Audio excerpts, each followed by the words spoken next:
코로나19 극복을 위한 백신 접종, 국군이 나섰습니다.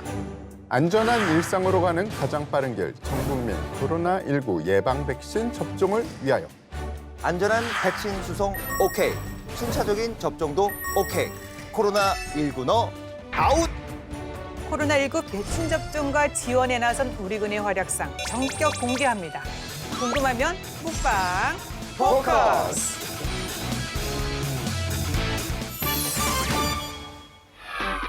코로나19 백신 접종이 순차적으로 이루어지고 있습니다. 군뿐만 아니라 국민들의 백신 접종 목표 달성을 위해서 최일선에서 최선을 다하고 계신 분들이 있죠. 예, 코로나19 극복의 숨은 영웅들이라고 소개를 해드리고 싶습니다. 작년부터 지금까지 코로나19 방역에 그야말로 온몸을 던져온 분들인데요. 근데 너무 겸손하세요. 그저 할 일을 했을 뿐이다. 이건 내가 할 소임이다. 그래서 이분들을 숨은 영웅들이라고 칭하고 싶습니다. 맞습니다. 그래서 이분들에게는 말로 인사하는 것보다 마음으로 인사를 해야 됩니다. 이렇게 인사드리겠습니다. 너무너무 감사드리겠습니다. 그러고 보니까 저도 손의 인사를 좀 드려야 될 것 같습니다. 그럼요. 네. 너무너무 감사드립니다. 네, 우리 군뿐만 아니라 국민 모두의 안전을 위해 코로나19 백신 접종 일선에 계신 분들이 계십니다. 지금 스튜디오에 모셨는데요. 네. 국군 수도병원 감염관리실장 옹상 중령님 안녕하세요. 네, 안녕하십니까. 국군 수도병원 감염관리실장 오홍상 중령입니다. 저는 감염병 전문의로 평소에 감염병에 걸린 장병들을 진료하고 있고 이번 코로나19 유행과 관련해서 병원의 대응과 예방접종 총괄을 맡고 있습니다. 그리고 국군의학연구소의 노경태 박사님 모셨습니다. 안녕하십니까? 네, 안녕하세요. 국군의학연구소 군특수의학연구센터 노경태라고 합니다. 현재 연구소에서는 세균 및 말라리아 연구 업무를 담당하고 있고 군의 특수성을 감안하여 현장 진단 업무도 담당하고 있습니다. 코로나19 관련해서는 최근 변이 바이러스가 이슈로 되고 있는데 변이 분석 업무 또한 담당하고 있습니다. 예, 반갑습니다. 작년 말 코로나19 3차 대유행이 막 시작됐을 때 오홍상 중령님이 국방일보와 인터뷰를 했습니다. 그때 굉장히 중요한 말씀을 하셨어요. 제가 한번 소개해드리겠습니다. 날뛰는 말을 진정시키는 것은 우리 손에 달렸다. 아마 코로나19의 고삐를 확 잡겠다는 얘기가 아니었던가 싶은데요. 자, 현재 코로나19 대응을 위한 우리 군의 최일선에서 의료 지원에 나선 곳이 바로 국군 수도병원 아닐까 싶은데요. 네, 맞습니다. 국군 수도병원은 신종감염병 대응을 위해서 국가 지정 입원 치료 병상 8개를 보유하고 있습니다. 네. 군 기관 중에서 유일하게 보유하고 있고요. 이곳에서 확진자, 장병뿐만 아니라 민간인들에 대한 진료를 계속하고 있고 또 전군 예방접종을 위해서 군의 이제 주요 예방접종 센터를 수도병원에 만들어서 한 2만 명 정도 접종을 하고 있습니다. 예. 지금 민간인들도 혜택을 보고 있는 거네요. 네. 그렇다면 지금 어떨까요? 지금 말씀해 주신 대로 위험한 순간도 있었겠고 어려운 난관도 극복을 했을 텐데 정말 날뛰고 있는 말을 잡아가고 있다, 진정시키고 있다 이렇게 생각하십니까? 네, 저는 강력하게 주장에 이제 동의를 하고요. 현재 전 국민의 25% 이상이 접종을 완료를 하셨습니다. 그래서 네.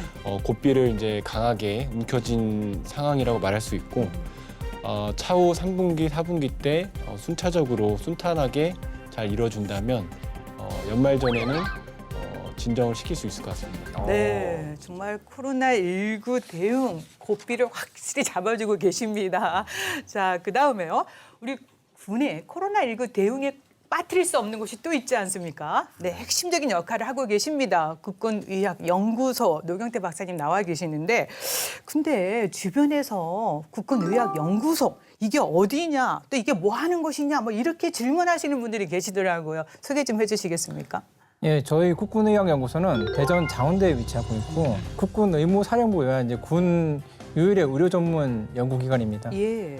저희 연구소는 이제 군 보건 연구를 통한 군진의학 발전, 군장병 보건 향상을 임무로 해가지고 감염병 예방 관리, 체계 연구, 그리고 생물학적 의무 대응 체계 연구, 군 역학조사, 특수환경 측정 이런 연구를 수행하고 있고요.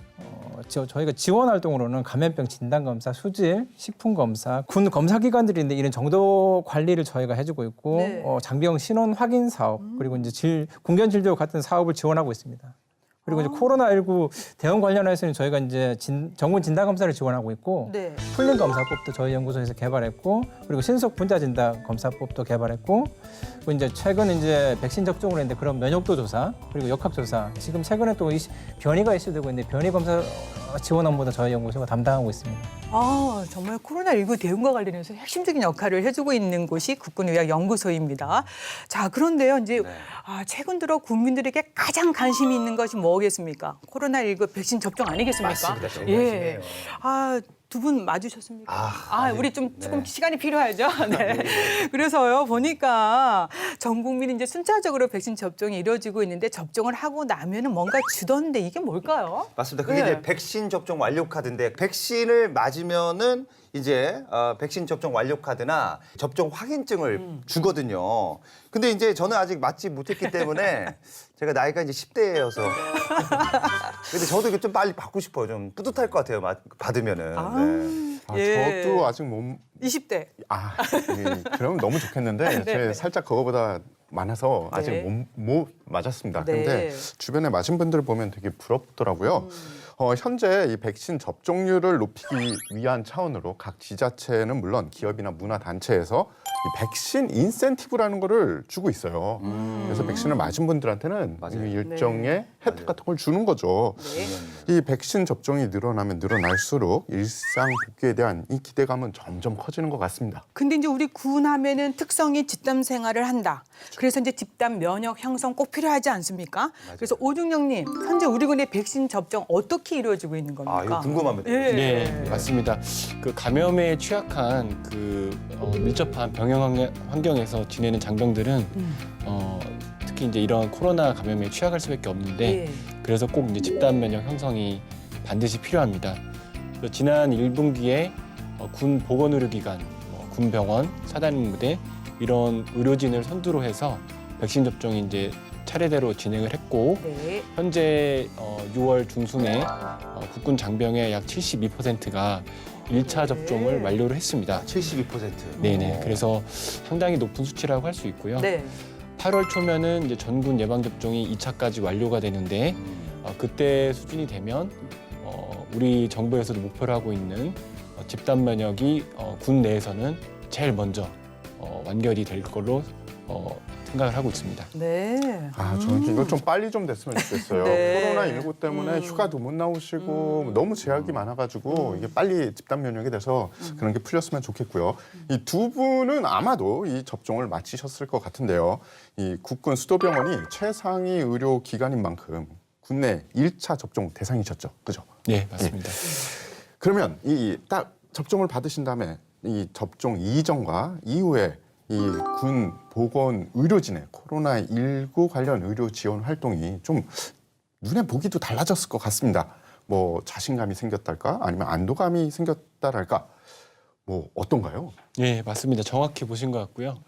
1차 접종이 끝나고 난 이후에 제가 볼 때는 이제 보다 안전하고 되게 안정된 분위기 속에서 확진자들을 잘 진료를 하고 있습니다. 저희 병원에서 진료를 하긴 하지만 보건소라든지 공항 검역소라든지 그다음에 생활치료센터 같은 데도 지원을 파견을 나가고 있습니다. 네. 그런 인원들도 백신을 맞고 나가니까 좀 더 이제 자신감 있게 그 임무 수행을 하고 있는 걸로 생각을 합니다. 예, 저도 이제 지난 4월에 아스트라제네카 백신을 처음 접종했고 이제 다음 달에 화이자 백신을 교차 접종한다고 했는데 그 대상군에 저도 포함돼가지고 본의 아니게 이제 교차 접종을 하게 됐습니다. 네. 실제적으로 의료 지원을 하는 건 아니지만 검사를 이제 접할 기회들이 많다 보니까 제가 조심한다고 해도 혹시나 모를 이제 감염의 리스크를 안고 실험하는 경우가 있거든요. 그래서 이제 아무래도 이제 백신을 접종하고 나면 이런 이제 항체가 생기니까 네. 이게 방어막을 갖추고 이제 임무 수행할 수 있는 뭐 심리적인 안정감은 있는 것 같습니다. 박사님이 교차 접종을 하신다면 그것도 네. 안전하다는 얘기네요. 못 맞은 사람도 있으니까요. 네, 그래서 우리가 좀 더 코로나19 백신 접종에 대한 이야기를 나눠야 될 것 같습니다. 우리 군에서는 이제 안전하고 또 신속한 백신 접종을 위해서 준비를 많이 했는데 모의 훈련까지 했다고 들었습니다. 예, 뭐 국민들께서도 많이 알고 계시겠지만 좀 더 어떤 훈련이었는지 중령님이 소개 좀 해주시겠습니까? 네, 맞습니다. 그 1차 접종을 시행하기 전부터 그 접종 진행 절차 그리고 응급 상황이나 우발 상황 발생 시에 이제 조치 사항들 같은 것들을 수차례 이제 도상 훈련 저희가 이제 테이블에다가 그림을 그려놓고 이렇게 말을 움직이면서 하는 네. 도상 훈련을 하고 실제로 그거를 바탕으로 실제 현장에서 훈련을 여러 차례를 했습니다. 뭐 이런 우발 상황들이 있겠죠. 뭐 백신 냉장고에 전원이 꺼져서 백신이 망가질 위험에 있다. 난리 이제 나죠. 그런 상황을 네네. 가정을 해서 그럴 경우에는 이제 어떤 이제 이송 박스에 신속하게 옮기고 그런 이제 초저온 냉동고가 있는 그런 시설로 옮긴다. 이런 거에 대한 어떤 매뉴얼과 프로토콜들을 다 만들어서 숙지를 하고 업무를 시행을 하고 있습니다. 그러니까 실전처럼 모의 훈련을 정말 하고 네네. 있었습니다. 예. 그러니까요. 군이니까 역시 돌발 계획에 대한 이 대비가 잘 돼 있으시네요. 예, 또 군의 특성상 의료 인력이 이 부족한 오지에 근무하는 장병들이 꽤 있잖아요. 그런 분들을 위한 의료 인력 지원 등에도 신경을 써야 할 것 같은데 뭐 또 멀다고 안 갈 수도 없는 일 아닙니까? 예. 그래서 그 부분이 처음부터 고민이 많이 됐는데 우리가 말하는 이제 일반 전초, GP나 뭐 GOP 그쪽에는 의료진들이 많이 부족하기 때문에 네. 일단 사단급 또는 군단급에서 접종 센터를 각각 만들었고 여기에 이제 군병원에서 간호사나 간호장교들이나 군의관들이 직접 파견을 가서 문진을 하고 접종을 하고 있습니다. 지원을 잘 하고 있습니다. 네. 저는 이제 궁금한 게 군 부대 내에 코로나19 백신 이송하고 보관을 하는데 저는 이게 굉장히 어렵다고 생각이 들어요. 왜냐하면은 부대 내에 백신을 보관할 수 있는 냉동고가 저는 없다고 보거든요. 좋은 게. 네. 온도 맞추는 것도 어렵단 말이에요. 네, 이거 어떻게 되고 맞습니다. 있습니까, 이거? 왜 네. 좋은 게 없다고만 생각하세요? 아니, 없어 사실 그걸 다 어떻게 보관해? 온도 맞추고. 김치 냉장고에 보관할 수도 어려워. 없잖아요. 좋아요. 그럼 우리 중령님 말씀을 들어보죠. 네. 아이스크림 예, 냉장고는 아닐 거 아니에요. 네, 예. 그 국민들의 시선에서 바라보면 당연히 네. 또 이제 군생활 하셨던 분들의 네네. 시선으로 보면 당연히 염려가 되실 수밖에 없는데요. 사실 백신 중에서 그 초저온 냉동고, 맞아요. 영하 70도까지 내려가는 냉동고가 필요한 거는 딱 두 종류밖에 없습니다. 화이자랑 모더나밖에 없는 상황이고 나머지 백신들은 우리가 이제 일반적으로 주사하는 독감 백신 이런 것 같이 백신 전용 냉장고 또는 약물 냉장고가 있으면 충분히 그 접종은 가능합니다. 그래서 각 지역의 센터로 그 군사 경찰들이 호위하에 백신 수송 박스에 넣어서 실시간으로 이제 온도를 모니터링할 수 있는 그런 박스에 넣어서 이송을 했고 센터에서는 말씀드렸던 그 백신 전용 냉장고를 다 보유하고 있기 때문에 그쪽에서 백신을 안전하게 보관하고 있다가 접종을 시행을 하고 있습니다. 네. 그러니까 결국은 최근에 이제 많은 분들이 만나면 이제 접종을 했다면 어떤 거를 접종했냐 이 종류를 많이 맞아요. 얘기하잖아요. 그래서 우리 군인들은 아까 이제 소개해 주셨지만 어떤 백신을 접종했으며 또 앞으로 어떤 백신을 접종할 예정인지요. 노 박사님, 네, 말씀해 주세요. 지금 국내의 경우는 지금 허가된 백신이 국내 식약처에서 허가된 백신은 이제 아스트라제네카 백신, 얀센 백신, 모더나 백신, 화이자 백신 네 가지 종류가 이제 네. 허가가 되어 있습니다. 근데 저희 군에서는 이제 지금 정부의 이제 백신 정책에 따라서 이제 30세 이상의 군장병 같은 경우는 이제 아스트라제네카 백신을 맞았고 2차 백신은 이제 화이자 백신으로 교차 접종을 한다고 네. 되어 있습니다. 이런 교차 접종이 지금 생소하다고 여기시는 분들이 있을 것 같은데 이 교차 접종 같은 경우가 이제 최근에 연구된 적이 많이 있습니다. 영국이라든지 스페인이라든지 이런 캐나다라든지 이런 데서 연구된 독일 이런 데서 연구된 경험이 있는데 그 연구 임상 결과들을 보면 실제적으로 중대한 이상 반응은 없었고 그냥 네. 대신에 효과는 기존에 이제 화이자 백신을 2번 맞는 것보다 더 좋은 효과가 나와가지고 실제적으로 그런 임상 시험을 저희도 이제 시행하는 이런 절차를 거치게 될 것 같고 그리고 이제 30세 미만 장병 같은 경우는 그 화이자 백신 2번 먹는 스케줄로 지금 계속 접종을 하고 있습니다. 네, 교차 접종 안전하다 이런 얘기네요. 예. 네. 예, 흔히들 화이자, 모더나는 mRNA 백신이고 아스트라제네카나 얀센 백신은 기전이 다르다라고 하는데 저 이거 도통 모르겠어요. 도대체 어떤 차이가 있는 겁니까, 박사님? 네, 말씀하신 대로 화이자, 모더나 같은 게 mRNA 백신이거든요. 이게 mRNA가 뭐냐면 유전 물질이거든요. 우리가 유전 물질 같은 경우는 mRNA나 DNA 이런 유전 물질을 가지고 있어요. 저희도 가지고 있습니다. 네. 근데 이게 화이자, 모더나 mRNA 유전 물질을 이제 백신으로 이용하는 건데, 그리고 이제 아스트라제네카나 얀센 백신 같은 경우는 이런 DNA라는 유전 물질, 아까 말한 RNA 말고 DNA라는 유전 물질을 아데노바이러스 전달체에 탑재해가지고 전달해주는 이런 백신이거든요. DNA 백신도 마찬가지로 DNA에서 mRNA를 통해서 단백질로 만들어져서 그 만들어진 단백질에서 우리가 말하는 흔히들 말하는 항체가 생기는 거거든요. 네. 그 항체가 생기면서 이제 중화항체가 생기고 면역 반응을 가지게 되는 겁니다. 그러니까 이렇게 핵상 방식이 서로 다르긴 한데 서로 이제 단백질을 만들어서 중화항체를 만들고 면역을 가지는 측면에서는 거의 동일합니다. 그러니까 이름은 다르지만 어찌됐든 단백질로 인해서 항체가 생긴다. 이거는 같은 거네요. 네. 결론적으로 끝은. 자, 우리 노 박사님, 지금 국민들이 가장 궁금해하는 TMI 좀 제가 드리겠습니다. 가장 핵심은 어느 백신을 맞아야만 효과가 좋고 부작용이 덜하고 덜 아픈지 백신마다의 차이점, 뭐 그 효과의 차이점이 있는지 이게 좀 궁금해요. 그러니까 현재 군에서 모든 접종되는 이제 정부에서 허가된 백신 네. 이런 것들이 다 이제 기존에 그냥 허가되는 게 아니라 그렇죠. 임상 시험들을 다 거쳐서 허가를 내주는 거거든요. 네네.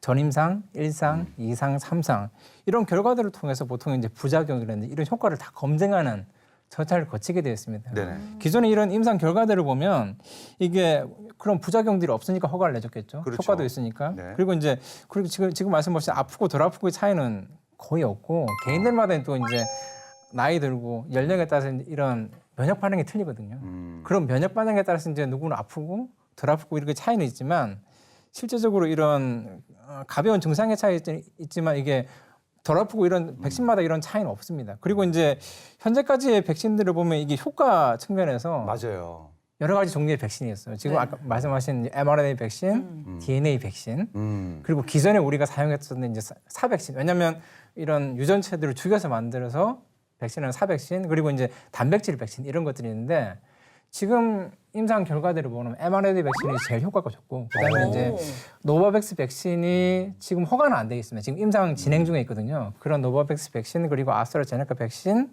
이런 사백신 위제 이런 위주의 효과의 차이는 다소 있지만 다 효과가 어느 정도 이제 방어 효과가 있으니까 허가를 다 내줬겠죠. 그럼 네. 간단하게 이것만 제 궁금한 거 짧게 대답하세요. 그 몸이 건강할수록 백신 맞고 더 아프다. 이거 맞습니까? 그 나이가 있으신 분들은 근육통 없이 넘어가는 경우 많더라고요. 왜냐면 건강하다 보면 이제 면역 반응이 좀 왕성하겠죠. 근데 그것도 사람마다 차이는 있습니다. 알겠습니다. 그 아스트라제네카를 줄여서 뭐라고 부르는지 아세요? 뭐랍니까? 예, 아제 백신. 아제 백신. 그래서 이제 여기서 궁금한 게 저도 성별, 연령, 또 기저질환이 있는 이런 분들에 따라서 백신 종류도 달라져야 되는지 지금 우리가 선택할 수 없잖아요. 노 박사님 어떻습니까? 보통 이제 백신이라는 게 다 임상 시험을 아까 거친다고 했잖아요. 예, 예. 이렇게 우리도 지금 맞는 백신 같은 경우도 이 다양한 인종이라든지 왜냐하면 인종마다 이런 차별성도 있을 수 있거든요. 있죠. 그리고 연령마다 그리고 성별마다 기저질환 네, 네. 유무에 따라 임상을 세분화해 가지고 다 그런 부작용이라든지 효과를 다 검증한 결과들이 있거든요. 그런 결과들을 보면 이제 그런 백신마다 이렇게 효과나 부작용 차이는 거의 없었거든요. 그리고 이제 우리나라의 경우 이제 현재 화이자, 아스트라제네카, 모더나, 얀센 백신이 허가돼 있는데 이런 아스트라제네카, 얀센 백신의 경우 해외 임상에서 30세 미만에서 이제 희귀혈전증이 다소 발생하는 맞아요. 예. 그런 케이스들이 있어가지고 우리나라에서도 이게 30세 미만의 접종군에 대해서는 이런 아스트라제네카, 얀센 백신을 접종 제한을 두고 있습니다. 현재까지. 그리고 이제 기저질환에 따른 이제 백신 접종 가능한 백신이 달라지는 경우는 현재까지는 없습니다. 네. 그러면은 오중영님 현재 다양한 조건들을 잘 맞춰가면서 우리 군의 백신 접종 주도 면밀하게 이루어지고 있는 겁니까? 예, 그 군 방역의 컨트롤 타워인 국군 의무사령부 예방접종 추진단에서 각군 육해공군 본부에 있는 의무실하고 또 질병청 그리고 보건복지부 등과 유기적이고 상호 협조하는 관계로 백신 접종을 원활히 진행을 하고 있습니다. 그리고 가장 중요한 게 중대한 이상 반응이 발생하느냐 이런 네. 거에 대해서 주의 있게 살펴보고 있고 여러 가지 그 매뉴얼을 만들고 교육을 하고 하는 등의 노력을 기울이고 있습니다. 그러면 지금 뭐 조건에 잘 맞추면서 주도 면밀하게 우리 군 대상으로 접종이 되고 있는데 아까도 살짝 언급을 해주셨는데 그래도 역시 한 번만 더 말씀해 주셔야 되는 게 우리 군 대상 접종 완료 시점은 언제 보고 계시는 겁니까? 일단 6월 중순 기점으로 전군 1차 접종이 완결이 된 상태고요. 현재 국군 장병 55만여 명 중에 39만여 명이 맞아서 약 72%의 접종률을 보이고 있습니다. 네. 6월 달 말부터 2차 접종이 시작이 되었고 7월 말에 완료를 목표로 하고 있습니다. 이렇게 진행되면 전체 중에 48만여 명이 접종을 마치게 되는 거여서 약 87%의 높은 접종률을 기대할 수 있겠습니다. 네, 아니 뭐 설명 좋았는데요. 이거를 딱 수치로 말하면 더 쉽거든요, 사실. 이게 그러니까 백신 접종으로 군내 집단 면역력이 이루어지는 접종률. 박사님, 얼마나 맞으면 되는 겁니까? 일단 오홍상 중장님이 이제 7월 말경에 이제 우리 군이 맞아요. 87%의 접종률이 달성될 거라고 예상을 하셨잖아요. 네. 해 주셔야 됩니다, 노 박사님이 이거를 쉽게. 네. 그러니까 이게 집단 면역을 달성되는 이런 기준 같은 경우는 우리가 이제 R0 값이라고 매스컴에서 많이 들어봤잖아요. 이 R이라는 게 리프로덕션이라고 재생산 지수거든요. 그러니까 한 점점 명이 더 어려워지니까 딱 그 수치만 말씀해 주시면 됩니다. 그러니까 한 명이 몇 명을 감염시키는 그렇지, 이런 맞아요. R0 값 그리고 이제 백신 효능 우리가 이제 효능이 지금 몇 프로다 이런 게 있잖아요. 맞아요, 맞아요. 그런 효능에 따라 이게 달라지거든요. 근데 그러니까 우리가 가정을 할 수밖에 없어요. 저희 군은 이제 62.5% 이상만 되면 집단 면역이 형성되는 10%를 접종률을 예상했기 때문에 훨씬 많은 이제 집단 면역이 형성될 거라고 가정을 할 수 있습니다. 근데 이건 아까 말씀드린 단순히 가정일 뿐이거든요. 왜냐하면 이제 사회적 거리두기가 완화되고 변이가 또 발생하게 되면 네. 이런 R0 값은 또 변할 수 있어요. 맞아요. 그리고 또 변이에 따라서 백신의 효능도 바뀔 수 있어요. 네. 그러니까 이게 단순히 이제 가정일 수밖에 없고 대신에 이제 집단 면역이 지금 현 상황에서 이 가정했을 때 이 정도면 달성이 되니까 저희 군은 이제 민간보다는 빨리 집단 면역 형성을 볼 수 있을 거라고 예상이 됩니다. 그러면 이제 집단 면역의 효과도 저희 군이 제일 먼저 효과를 확인할 수 있을 거는 같습니다. 네. 자꾸 수치 묻지 마세요. 그러니까 예. 지금 영주 씨가 궁금한 게 너무 많아. 제가 그래서 맞아요. 궁금한 점을 그냥 속 시원하게 물어볼 시간을 드리겠습니다. 속 네. 시원하게 코로나19 백신 접종 관련해서 네네. 질문하세요 보세요. 자, 군 코로나19 백신 접종 이런 점이 궁금하다. 빠르게 좀 가도록 하겠습니다. 자, 국민들과 군 장병들 그리고 군 가족들이 가장 궁금해하는 걸 대신 여쭤보도록 하겠습니다. 먼저 노 박사님, 자 백신 접종 1차가 아픈가요? 2차가 더 아픈가요? 예, 그 현재 이제 백신 비약 임상 결과들을 보면 1차보다는 2차가 아픈 통계 결과들이 많이 있습니다. 근데 이거는 큰 차이는 아니고 이런 나이나 성별, 개인적 기저 면역에 따라 달라질 수 있기 때문에 큰 차이를 덜 아프다 이런 차이를 설명하기는 어렵고 참고로 저는 이제 아스트라 백신 1차를 맞고 아무런 반응이 없었습니다. 아, 없었습니까? 근데 아재 인증이라고 하죠. 너무 좋아하시는데요, 지금 안 아팠다고. 예. 자, 2차도 한번 맞아보고 또 알려주십시오. 자, 이번에 오준경님, 주의 깊게 살펴봐야 할 증상 무엇이 있을까요? 일단 화이자 백신의 경우에는 중증 알레르기 반응인 아나필락시스를 주의를 해야 됩니다. 주로 증상이 이제 피부에 두드러기가 발생하면서 가려움증이 발생하고 입이나 모관이 부으면서 숨이 잘 안 쉬어진다. 그리고 기침하고 쌕쌕거리는 소리가 난다. 그다음에 배가 아플 수도 있고 메스꺼움, 구토를 할 수 있는 이런 신체 증상들이 동시다발적으로 일어나면서 의식이 흐려지고 혈압이 떨어질 수 있는 아주 중대한 그런 반응입니다. 그리고 아스트라제네카는 앞서 많이 얘기가 나왔지만 희귀 혈전증이 발생할 수가 있습니다. 혈전증이라고 얘기하면은 우리가 말하는 이코노미 클래스 증후군이라 그래서 오랫동안 비행기를 타면 다리에 혈전이 끼는 경우도 있는데 그거 말고 머리나 배 안에 있는 혈관에 혈전증이 생길 수가 있는데 보통 접종 후 4일에서 28일 사이에 발생을 합니다. 그래서 주요 증상은 머리가 터질 것 같은 두통. 우리가 말하는 진통해열제를 먹고 있음에도 불구하고 머리가 상당히 아파진다. 그다음에 구토도 하고 그리고 시야가 흐려진다. 이런 증상들. 그다음에 가슴이 아프거나 숨이 잘 안 쉬어진다든지.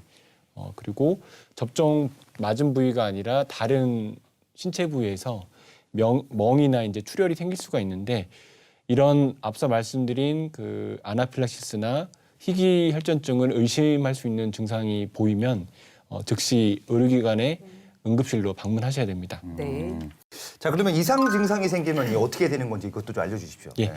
그 앞서 말씀드린 그 중대한 이상 반응 이외에 경미한 증상, 뭐 열이 날 수도 있고 으슬으슬 추울 수도 있고 근육통이 생길 수도 있는데 이런 경우에는 대부분 그 진통 해열제를 드시면서 2, 3일 정도 관찰을 하시면 대부분 호전이 되십니다. 그리고 만약 부대에 계시다가 중대한 이상 반응이 의심되는 경우에는 군 지휘계통으로 신속히 보고를 하시고 의료기관으로 방문하실 수 있도록 해야겠습니다. 네. 네. 그러니까 국내 백신 접종이 완료가 되면 강군 육성을 위한 훈련도 문제가 없는 겁니까? 예, 일단 그 집단 면역이 확보가 되면 그 우리 군 자체에서 하는 훈련은 문제가 없을 걸로 보입니다. 다만 그 여러 나라의 군대와 연합하여서 하는 훈련의 네. 경우는 국가의 군인들이 올 때 물론 검사를 다 하고 오겠지만 잠복기라는 것이 있기 때문에 그 변이 바이러스의 어떤 직접적인 유입이 좀 우려가 될 수 있습니다. 전역하기 전에 백신 다 맞고 싶은데 한 번 맞은 백신 골라서 맞을 수 있는 건지. 예. 네, 뭐 그 참 골라 맞을 수 있으면 정말 좋을 텐데 네. 그렇지만 일단 현재 우리나라에서 가능한 1회 접종 백신은 얀센밖에 없고 또 향후 그 백신 수급에 따라서 상황이 달라지기 때문에 일단 개인의 선택권이 보장이 안 되는 상태입니다. 그래서 본인이 그 원하는 백신만을 골라서 맞을 수는 없는 그 현실입니다. 네. 영진 씨, 네. 정말 궁금한 것 네. 확 풀리셨습니까? 싹 풀렸습니다. 네, 네. 아주 질문이 막 쏟아졌습니다. 네. 자, 이제 백신 접종 우리 군에서 대국민으로 좀 확대를 해보겠습니다. 코로나19 접종 관련해서 이제 군이 대국민 대상으로 많은 일을 했는데 그래도 좀 구체적으로 무엇을 했는지 소개 좀 해주세요. 예. 우선 각 지역 사회에 설치된 그 접종 그 센터에서 예진 의사나 접종하는 간호사들이 많이 인력이 부족하기 때문에 저희 군의관들과 간호장교 그리고 행정 지원 인력들을 파견을 해서 그쪽에서 이제 어르신들 이런 분들의 접종을 잘 할 수 있도록 지원해드리고 있고 네. 백신을 이제 각 접종 기간까지 안전하게 이제 수송을 해야 되는 부분이 있는데 그 부분에 있어서도 군대가 이송 차량과 호위 차량 같은 걸 지원해서 신속하게 또 안전하게 수송을 담당하고 있습니다. 많이 알려지진 않았지만 심지어 네네. 현역은 물론이고 예비군 동대장 이런 분들도 지금 훈련이 없어졌잖아요. 맞아요. 그거 대신에 이제 방역 지원 이런 걸 네. 많이 하시더라고요. 네. 봉사도 많이 하고 계시네요. 맞아요. 자, 처음 코로나19 백신이 들어와서 접종이 시작됐을 때 정말 그때가 떠오르는 게 우리 군이 딱 호송하는 모습 정말 멋졌거든요. 그죠? 근데 저는 여기서 이 까다로운 백신 수송을 접종을 수행하면서 가장 염두에 두었던 거 어떤 점이 있었을까요? 네, 이제 백신이 새로 만든 백신, 새로운 기존의 백신이 있기 때문에 아까 말씀드렸지만 초저온 상태를 유지해야 되고 충격에 취약할 수가 있기 때문에 일단 백신을 수송할 때 접종 기간까지 냉장 상태, 콜드 체인이라고 합니다. 콜드 체인이 잘 유지되어야지 백신의 효과하고 안정성을 담보할 수 있습니다. 그래서 이런 콜드 체인을 잘 유지하기 위해서 수송 간의 어떤 온도 변화, 그리고 물리적인 또 화학적인 충격에 극도로 이제 유의를 한 상태에서 수송을 잘 하고 있는 상태입니다. 네, 최근 해군 최초 훈련함인 한산도함이 화제가 됐었습니다. 국내 군함 중에서 이제 가장 큰 규모의 의무실 또 병상을 갖춘 훈련함 주목을 받고 있습니다.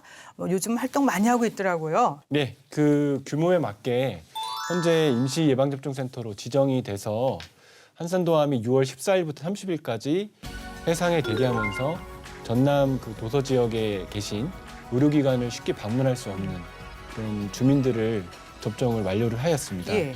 그래서 보통 유통이 쉽고 보관이 유의하고 용이하고 1회 접종이 가능한 그 얀센 백신을 접종을 하였고요. 실제로 섬에서 배까지 또 나오셔야 되잖아요. 네. 근데 그때는 또 이제 해군에서 그런 고속정을 그쪽에 이제 제공을 하셔갖고 안전하게 이제 주민들을 한산동까지 모시고 와서 네. 백신 접종을 끝내고 다시 그 섬 지역으로 모셔다 드렸습니다. 네, 네.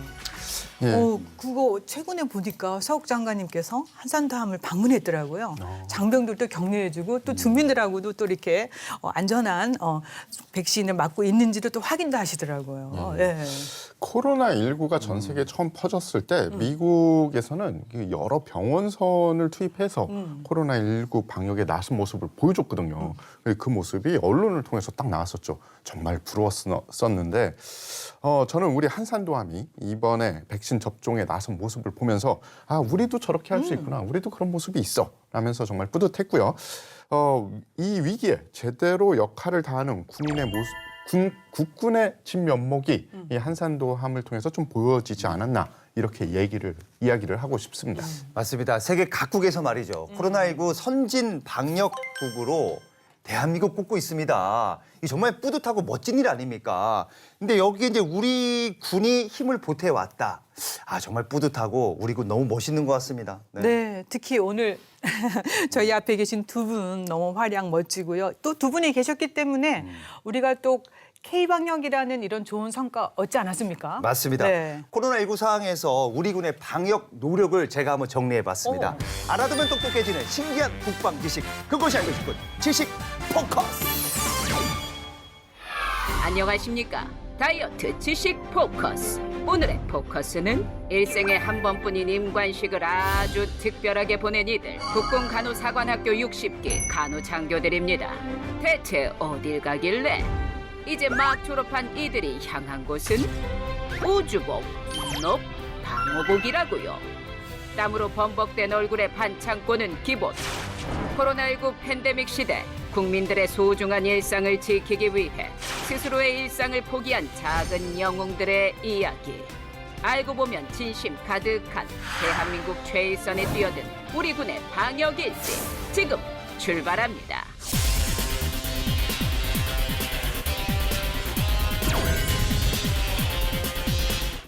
2020년 1월 27일 국방부도 발빠르게 대책본부를 구성. 군사 대비 태세 유지한다는 기본 원칙을 바탕으로 첫째, 군내 감염 차단을 막기 위해 부단히 노력했습니다. 자, 일단 생활관을 떠올려 봅시다.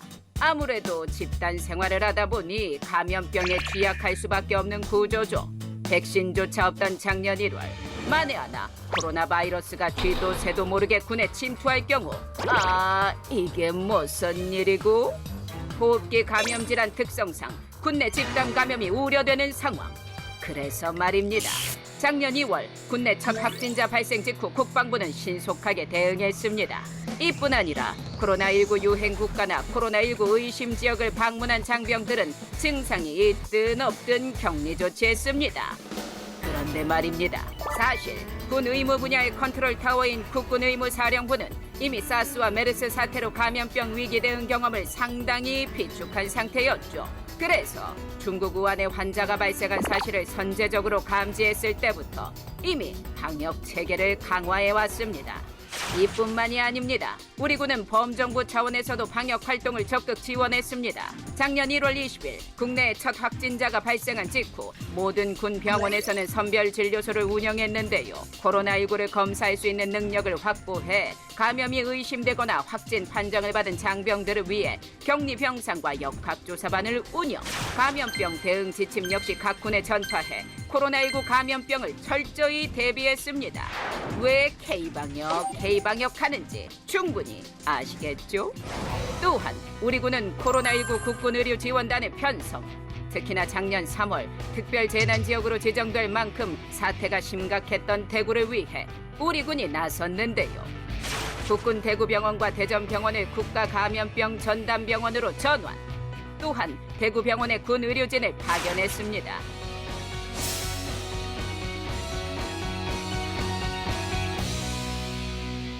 그런데 우리 군의 범정부 차원의 방역활동 지원, 의료 지원만이 있었던 게 아닙니다.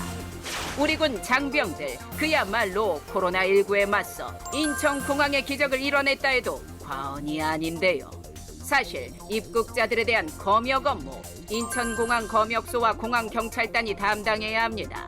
그런데 현재는 특별 입국 절차를 군 장병들이 전담하다시피 하고 있기 때문에 하루에도 수백 명의 유증상자를 마주하고 있는 인천국제공항에서 지금껏 사건 사고 하나 없이 완전 작전을 달성할 수 있었다는 사실 알고 계시나요?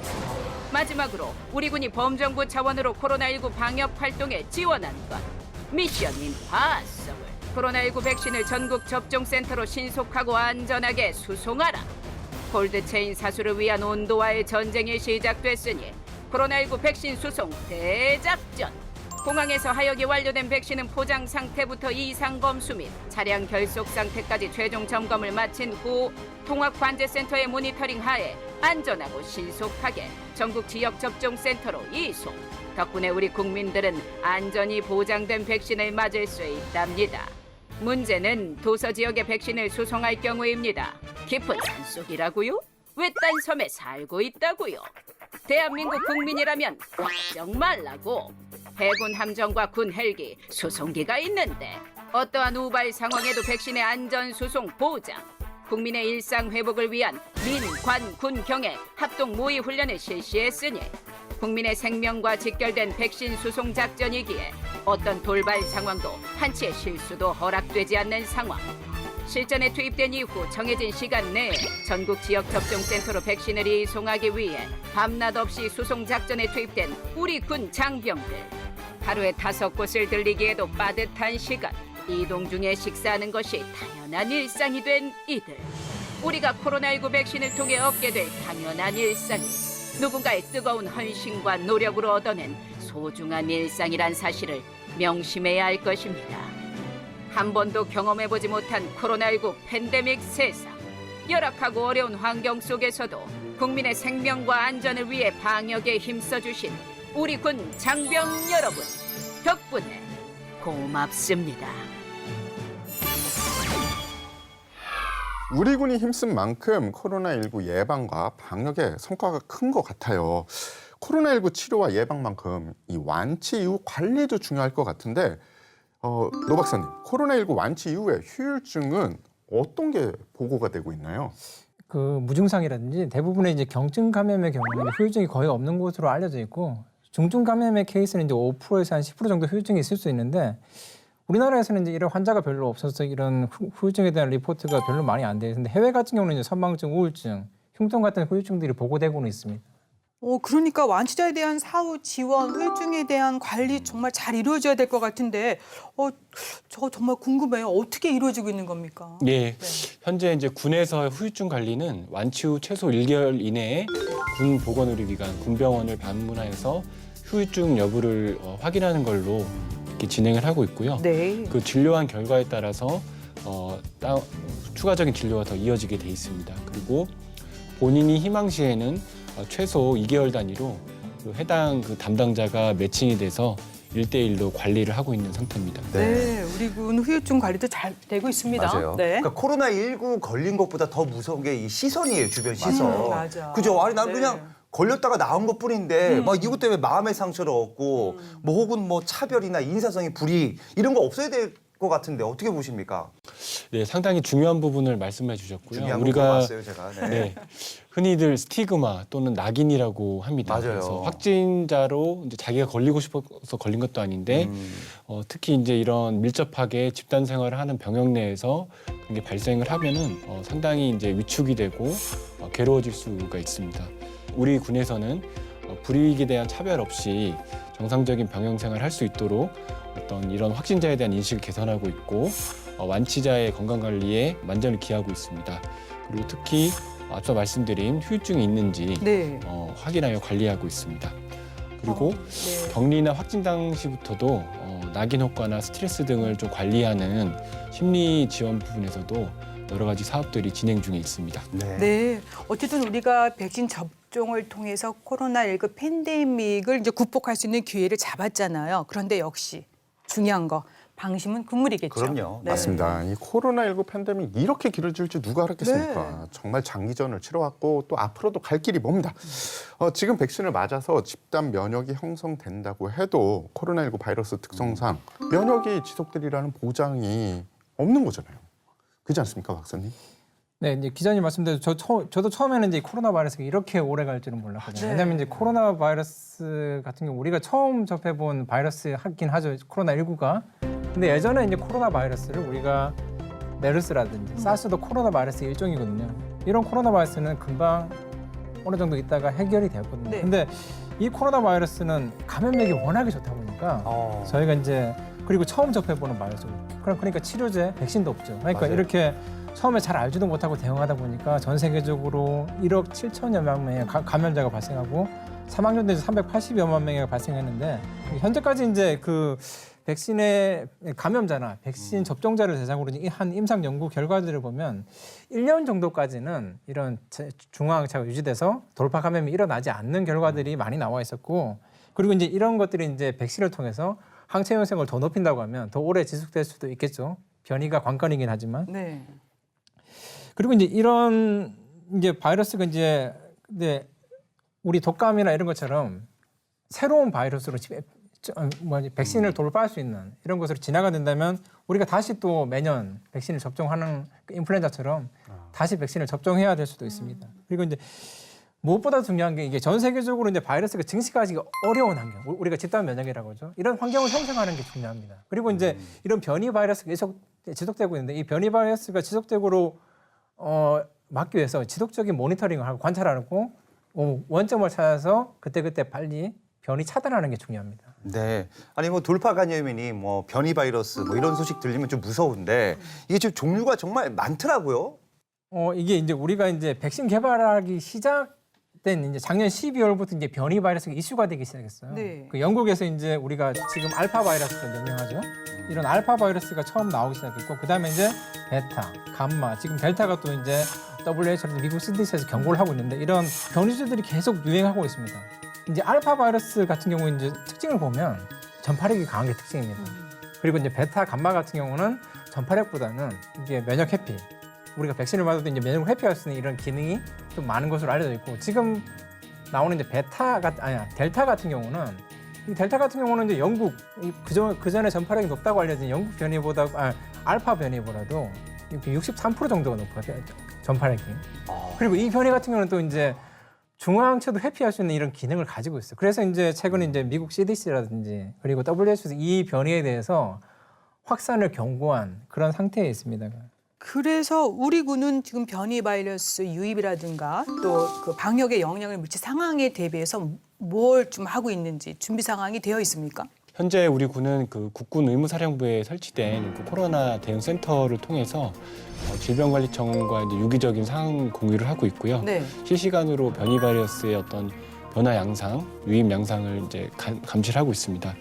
그리고 만약 아직까지는 그 군대에서 집단 유행은 없었지만 이런 변이 바이러스로 인한 집단 유행이 발생한다면 신속하게 역학조사를 통해서 진단 검사와 신속한 격리로 부대 내에서 집단 전파를 차단하기 위해서 여러 노력을 기울일 것입니다. 네. 네, 그리고 이제 저희 국군의학연구소에서도 이제 전 세계적으로 이제 변이가 이슈되기 시작한 작년 12월부터 이제 이런 변이체가 국내에 들어오지 않으라는 보장은 없거든요. 네. 그래서 해외에서 이제 국내로 유입을 대비해가지고 군 자체적으로 이제 변이 감시 체계를 구축하는 필요성을 느껴가지고 저희도 이제 저희가 이제 이런 변이를 이제 분석할 수 있는 시스템을 저희가 설계해가지고 1월 초부터 저희가 이거를 감시 체계를 구축했습니다. 이 체계를 이용하면 기존의 바이러스는 전체 서열을 분석하는데 저희는 이제 부분 서열만 분석해가지고 이런 선택 증폭함으로써 이제 빠른 변이 분석이 가능합니다. 이게 우리가 검체 의뢰가 되면 저희는 이제 3일 이내에 이제 변이가 어떤 변이인지 분석을 가능하게 할 수 있는 저희가 이런 체계를 구축해 놨습니다. 좋습니다. 저 단도직입적으로 말씀드리겠습니다. 지금 변이 바이러스 때문에 지금 백신을 맞아도 이게 과연 코로나가 종식될 수 있을까라는 생각이 많은데 이 계속 마스크 써야 되는 겁니까? 어떻게 되는 겁니까? 변이 바이러스 때문에. 예, 최근 미국이나 이스라엘 같은 경우를 보면 백신 접종 이해 완료자에서 충분한 방어력 그리고 이제 감염이 됐다 하더라도 감염이 된다 하더라도 바이러스 수준이 워낙에 낮아가지고 전파력이 낮아진다는 근거로 해가지고 실내 마스크 착용을 이제 해제한 맞아요. 이스라엘. 케이스들이 있죠. 맞아요. 그래가지고 이제 우리나라도 이제 7월부터 백신 1차 접종자에 한해서 마스크를 실외에서 오. 벗으라는 이런 얘기들이 나오고 있죠. 그래도 이제 그러니까 사람들이 좀 많은 실내외 이제 밀집한 이 환경에서는 저는 제 생각에는 마스크를 아직까지는 착용하는 게 바람직하다. 왜냐하면 이제 우리나라가 아직 이제 집단 면역 수준에 달성한 것도 아니고 이런 네. 변이 바이러스 이슈도 아직 상존하고 있기 때문에. 그렇죠. 예. 네, 그렇습니다. 코로나와 같은 전 세계적인 감염병이 이제 다시 발발하지 않기를 너무너무나 간절히 이제 바라보면서 늘 철저한 대비 태세 갖춰야 되지 않겠습니까? 그래서요, 마지막으로 우리 군의 감염병 대응 능력과 질병 예방, 역량 강화를 위해서 어떤 것이 필요한지 의견 듣겠습니다. 네, 코로나19 유행 이전까지는 주로 이제 군에 있는 의무 분야, 의료 분야에서만 그 감염병 대응하고 대비를 준비해 왔습니다. 제가 생각할 때는 코로나19를 통해서 어쩌면 이제 군 전체가 신종 감염병이라는 거에 대해서 강력한 예방 접종을 맞은 거라 진리 없다고 생각을 합니다. 네.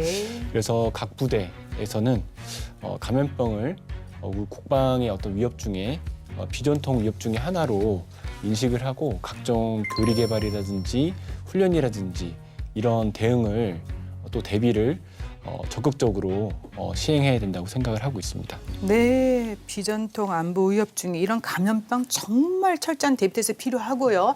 네, 또 박사님. 예, 오 실장님 말씀대로 이제 비전통 위협에 대한 이런 인식의 중요성이 많이 되었다고 생각합니다. 이제 코로나19로 이제 군의 안보에 대한 인식도 이제 많이 바뀌게 되었는데 특히 이제 이런 코로나19와 같은 이제 비전통 위협이 실제 우리 지금 같이 네. 군 작전에 실제적으로 미치는 영향을 우리가 실제 리얼 월드에서 실제적으로 확인하는 케이스가 된 것 같습니다. 그러니까 우리도 이제 이런 현실을 인식해가지고 일단 북한이 보유할 수 있는 생물학 작용지 13 정도 있거든요. 그러니까 그걸 비롯해서 이제 비전통 위협에 대해서 우리가 자주적으로 충분히 대비할 수 있는 이런 시스템을 갖춰야 된다고 생각합니다. 저희가 이제 이를 위해서는 저희 연구소에서도 병원체를 이러한 이제 위험한 병원체를 취급할 수 있는 이 생물 안전 3등급 시설이라고 하거든요. 이런 시설이 필수적인데 저희 연구소도 이제 올해 이 시설이 이제 건립할 계획이 있고 네. 이제 2023년이 정도가 되면 저희가 완공이 예정될 것 같습니다. 그러면 저희도 이제 군 독자적으로 이런 병원체에 대해서 이제 백신이라든지 치료제라든지 이런 연구를 시작할 수 있는 이런 계기가 될 것 같고 네. 그리고 이제 이러한 비전통 위협에 대응할 수 있는 이런 백신, 치료제, 진단 그리고 감시 시스템에 대한 이제 군의 전력화 작업도 필요하다고 제가 생각하고 있습니다. 네, 두 분 말씀 들어보니까 고생 많으셨습니다. 앞으로도 조금 더 많은 역할도 기대해 보겠습니다. 네. 충분하지 않은 인력과 그리고 예산에도 불구하고 국가적인 위기를 해치고 K-방역을 이뤄낸 걸 한 단어로 뭐라고 하는지 아십니까? 뭔데요? 그건 바로 기적입니다. 네, 맞습니다. 땀과 노력이 있기에 기적도 있었습니다. 세계 속의 우뚝 선 K방역 신화를 일구기 위해 두꺼운 방호복 속에서 마스크 속에서 땀 흘리며 기적을 일군 영웅들의 노고를 잊지 말아야 되겠습니다. 코로나19 백신 접종이 순조롭게 진행되고 있습니다. 우리 국민 모두가 무사히 접종을 마치고 다시금 소중했던 일상으로 돌아가는 그날까지 우리 군도 계속해서 최선을 다할 것을 약속드립니다. 함께 인사드리겠습니다. 국방에 대한 모든 것 국방 포커스!